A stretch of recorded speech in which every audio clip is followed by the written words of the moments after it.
Sir ಇದ್ರ ಜೊತೆ ಬಹಳ ಮುಖ್ಯವಾಗಿ ಡಿ ಬಾಸ್ ಅನ್ನೋ ಟೈಟ್ಲ್ 5-6 ವರ್ಷದ ಹಿಂದೆನೆ ಟೈಟ್ಲ್ ರಿಜಿಸ್ಟರ್ ಆಗಿದೆ ಅಂತ ಅನ್ಬಿಟ್ಟು MG ರಾಮಮೂರ್ತಿ ಅವರ ಸಿನಿಮಾ ಮಾಡ್ತಾರೆ, ಆ ಟೈಟ್ಲ್ ರಿನ್ಯೂವಲ್ ಆಗ್ತಾ ಇದೆ ಅಂತ ಅನ್ಬಿಟ್ಟು ಅದನ್ನ ಡಿ ಬಾಸ್ ಅನ್ನೋ ಟೈಟ್ಲ್.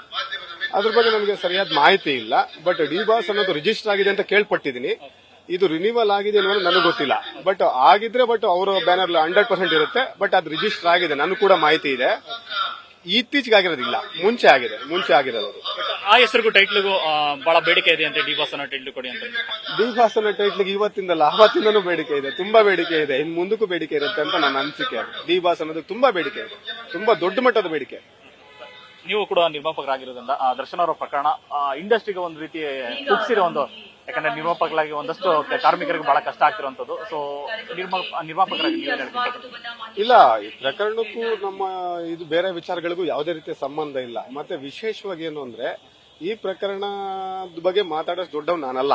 ಒಂದು, ಎರಡನೇದು, ಇದು ನ್ಯಾಯಾಲಯ ಇರೋದ್ರಿಂದ ಯಾರು ಮಾತಾಡಿದ್ರು ತಪ್ಪಾಗುತ್ತೆ. ಹಾಗಾಗಿ ನಾನಂತೂ ಎಕ್ಸ್ಪೆಷಲಿ ಮಾತಾಡಲ್ಲ ಈ ಪ್ರಕರಣದ ಬಗ್ಗೆ. ಅಕಸ್ಮಾತ್ ಟೈಟ್ಲ್ ನೀವು ಕೇಳಿದ್ ಸಿಗ್ಲಿಲ್ಲ ಅಂತಂದ್ರೆ ಕಾನೂನು ಹೋರಾಟ ಮಾಡ್ತೀರಾ?